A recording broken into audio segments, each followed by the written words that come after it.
Hello student, आज हम class 12th के विद्युत विभव इलेक्ट्रिक पोटेंशियल का बहुत ही इम्पोर्टेंट टॉपिक देखने वाले हैं, जिसका नाम है किसी विद्युत द्विध्रुव के अक्षीय रेखा पर व्यंजक प्राप्त करें, जो इस बार भी बोर्ड एग्जाम के दृष्टिकोण से अभिव्यय है। अर्थात आप ध्यानपूर्वक देखेंगे 2 मिनट के अंतर्गत सिद्ध हो जाएगा।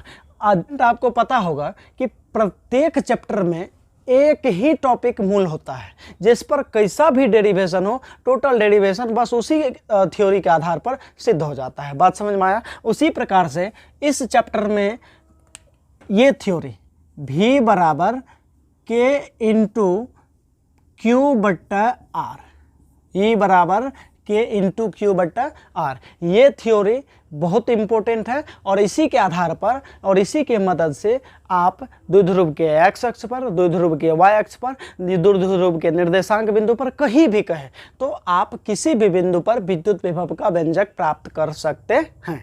बात समझ में आया? तो यहाँ कहता है देखो विद्युत द्विध्रुव के कारण, तो द्विध्रुव तो पता ही होगा आप लोग को। द्विध्रुव में 2 चार्ज होता है, एक होता है -q और एक होता है +q।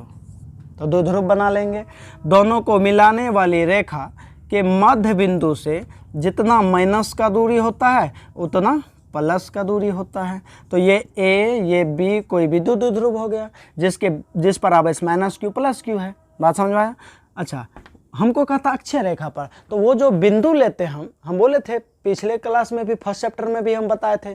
जो ये बच्चे नहीं देखे हैं, चैनल पर वीडियो पड़ा हुआ फर्स्ट चैप्टर के टोटल डेरिवेशन का, आप जा करके वहाँ से देख लीजिए। ठीक, तो यहाँ से देखो, तो द्विध्रुव के अक्षीय रेखा पर कहता है विद्युत क्षेत्र की तीव्रता ज्ञात करिए। तो अक्षीय रेखा ये द्विध्रुव है, तो इसका x अक्ष हो गया इधर और y अक्ष हो गया इधर। तो x अक्ष में कह रहा है तो वो जो बिंदु लेंगे हमेशा द्विध्रुव के कहाँ से लेते हैं? मध्य बिंदु से। तो मध्य बिंदु O से r दूरी पर अक्षीय स्थिति में P कोई पॉइंट है। अच्छा, मध्य बिंदु से क्यों लेते पता है ना? क्योंकि दोनों आवेश का क्षेत्र क्या होता है? कॉमन होता है। बात समझ गया? तो यहाँ से r दूरी, मध्य बिंदु O से स्मॉल r दूरी पर अक्षीय स्थिति में P कोई पॉइंट है, जहाँ पे हमको टोटल मतलब द्विध्रुव के कारण परिणामी विभव का व्यंजक प्राप्त करना है। अच्छा, एक आवेश के कारण, जैसे O बिंदु पर कैपिटल Q आवेश है, वहाँ से r दूरी पर P कोई पॉइंट है जहाँ पे Q0 आवेश को लाने में उत्पन्न विभव भी होता है। तो इस V का सूत्र जो होता है यही ना होता है, एक आवेश के कारण किसी बिंदु पर विद्युत विभव का सूत्र यह होता है। लेकिन द्विध्रुव में क्या आवेश है? 2 आवेश है। वहाँ पे देखो, यहाँ पे -q और +q, तो -q के कारण एक बार निकालेंगे, फिर +q के कारण निकालेंगे और दोनों को क्या कर देंगे? जोड़ देंगे। किस योग पर? तो बीजगणितीय योग पर। क्यों जोड़ेंगे? क्योंकि विभव अदिश राशि है, यह बीजगणितीय योग के नियम का पालन करती है। फर्स्ट चैप्टर में जब विद्युत क्षेत्र की तीव्रता सिद्ध करते थे तो विद्युत क्षेत्र की तीव्रता सदिश राशि हुआ करता था, जो सदिश योग के नियम का पालन करता था। लेकिन विद्युत विभव अदिश राशि है, इसलिए यह अदिश योग के नियम का पालन करेगा, बीजगणितीय योग के नियम का पालन करेगा। बात समझ में आ गया?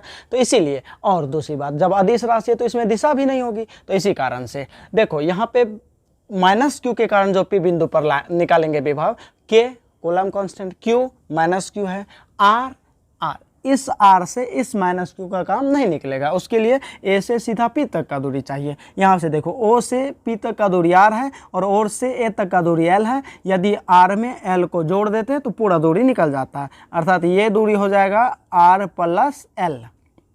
तो फिर हम -q के कारण निकालेंगे VA का वैल्यू, मतलब A पॉइंट के कारण विभव निकाल लेंगे। फिर +q के कारण जो निकालेंगे तो फिर R चाहिए, तो R, इस R से तो इसका काम चलेगा नहीं, ये दूरी चाहिए ना। तो ये दूरी के लिए देखो, मध्य बिंदु से यहाँ तक का दूरी R है और मध्य बिंदु से B तक का दूरी L है। R में से जब L को घटा लें तो ये B से P तक का दूरी बच जाएगा। तो यहाँ से ये दूरी होगा R - L, ये हो गया R - L। तो बस इतना काम करेंगे, लिखेंगे माना कि AB कोई विद्युत द्विध्रुव है जिसके बीच की दूरी 12 है। द्विध्रुव के मध्य बिंदु O से स्मॉल r दूरी पर x अक्ष में P कोई बिंदु लिए जहाँ पे हमको द्विध्रुव के कारण परिणामी विद्युत विभव का व्यंजक प्राप्त करना है। 9 क्या लिखेंगे? 9 -q के कारण, इतना बात माना कि मैं लिख करके लिखेंगे 9 -q के कारण P बिंदु पर विद्युत विभव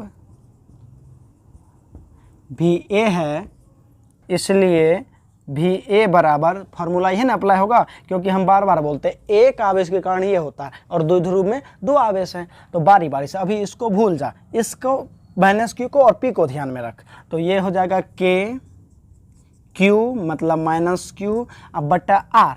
आर क्या है? ए से पी तक का दूरी, R plus L, R plus L. समीकरण फर्स्ट पुनः अब माइनस के कारण पी बिंदु पर विभव हो गया, फिर प्लस क्यू के कारण, प्लस क्यू के कारण यही बात को लिखेंगे। पी बिंदु पर विद्युत विभव यहाँ पे लिख देंगे कौन सी? वी बी है। बी प्लस क्यू बी बिंदु पर है ना, इसलिए यहाँ पे क्या मान लेंगे? वी बी है। इसीलिए वी बी बराबर के प्लस क्यू बटा आर। आर देखो बी से पी तक का आर क्या है? R minus L. तो ये हो जाएगा आर माइनस एल। समीकरण 2। ठीक, अब देखो माइनस क्यू के कारण निकाल लिए समीकरण फर्स्ट, प्लस क्यू के कारण निकाल लिए समीकरण सेकंड। अब दोनों को क्या कर देंगे? बीजगणितीय योग पर जोड़ देंगे, बस फट से सिद्ध हो जाएगा। बस इतनी सी बात है। बात समझ में आया? तो यहाँ पे लिख दो, माना पी बिंदु पर परिणामी विभव भी है। पी बिंदु पर परिणामी विभव क्या है? भी है। तो इसीलिए भी बराबर भी ए प्लस भी बी, भी ए प्लस भी बी। समीकरण थर्ड। और समीकरण फर्स्ट और सेकंड का मान 1 और 2 का मान 3 में रखने पर तो भी बराबर हो जाएगा, भी ए का वैल्यू देखो के माइनस क्यू बट्टा आर प्लस एल प्लस के इंटू प्लस क्यू बट्टा आर माइनस एल। अब देखो दोनों में के है, ऊपर से क्यू माइनस प्लस को ध्यान में मत दे, क्यू है कॉमन ले ले। तो के और क्यू कॉमन हो जाएगा तो ऊपर बचेगा -1 बट्टा आर प्लस एल प्लस 1 बट्टा आर माइनस एल। बात समझ में आया? अब भी बराबर हो जाएगा के इंटू क्यू। अब यहाँ देखो R plus L R minus L लघुत्तम लेंगे, R plus L into R minus L. इसे फिर भागा देंगे, भिन्न का जोड़ आता है ना, भिन्न का जोड़ कर रहे हैं यहाँ पे। बस इससे इसमें भागा देंगे तो प्लस वाला कट जाएगा, माइनस वाला बच जाएगा। तो -1 इंटू आर माइनस एल, फिर इसको भागा देंगे तो ये हो जाएगा प्लस, माइनस वाला कट जाएगा, बचेगा आर प्लस एल। ये हो गया। फिर विभव निकलेगा के इंटू क्यू। अब माइनस से गुना कराओगे तो माइनस आर प्लस एल, क्योंकि देखो plus minus minus plus minus minus और माइनस माइनस प्लस हो जाएगा। अब फिर ये हो जाएगा प्लस आर प्लस एल। अब बट्टा A plus B into A minus B, A square minus B square. यहाँ से देखो minus R plus R cut गया, यहाँ पे विभव हो जाएगा के एल जोड़ एल 12। अब क्यू देखो क्यू गुना में है तो उधर दे देंगे, तो के गुना 12 गुना क्यू। अब बटा देखो R square minus L square.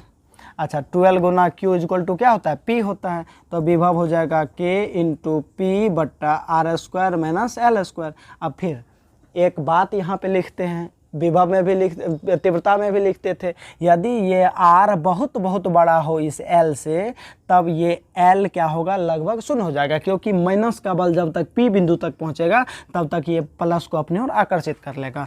तो यदि R very greater than L, तब एल अप्रॉक्सीमेटली 0, एल लगभग क्या हो जाएगा? 0 हो जाएगा। जब एल 0 होगा तो फाइनल इंटेंसिटी हो जाएगा, विभव हो जाएगा भी बराबर के गुना पी बट्टा आर स्क्वायर, के गुना पी बट्टा आर स्क्वायर। अर्थात ये हुआ द्विध्रुव के अक्षीय रेखा पर परिणामी विभव का व्यंजक। बात समझ में आया? अब देखो यहाँ से तुमको ऑब्जेक्टिव भी पूछेगा। कैसे? कहेगा कि द्विध्रुव के अक्षीय रेखा पर विभव अनुक्रमानुपाती होती है। तो इसमें देखो क्या कर लेगा? के को कांस्टेंट ले लेगा। तो यदि के को खाली कांस्टेंट मानेगा, तो के को कांस्टेंट मानेगा तो विभव समानुपाती हो जाएगा पी बट्टा आर स्क्वायर के। ये वाला ऑप्शन सही हो जाएगा। और यदि के और क्यू दोनों को कांस्टेंट मान लिया जाएगा तो विभव समानुपाती हो जाएगा 1/r स्क्वायर के। ये वाला ऑप्शन, तो कोनो कोनो ऑप्शन में p भी दर्शा देता है, कोनो कोनो में 1 खाली r square r Q r power 4 ये सब दे देता है। तो दो टाइप के ऑब्जेक्टिव का ऑप्शन रहता है जो द्विध्रुव के अक्षीय रेखा पर विभव के लिए लागू होती है। बात समझ में आया? तो माय डियर स्टूडेंट, आशा करता हूँ बेहतर तरीका से आपको समझ में आ गया होगा। यदि आ गया है तो अपने दोस्त के साथ शेयर करें ताकि वो भी हमारे चैनल के साथ जुड़े और हमें भी अंदर से ताकत मिले।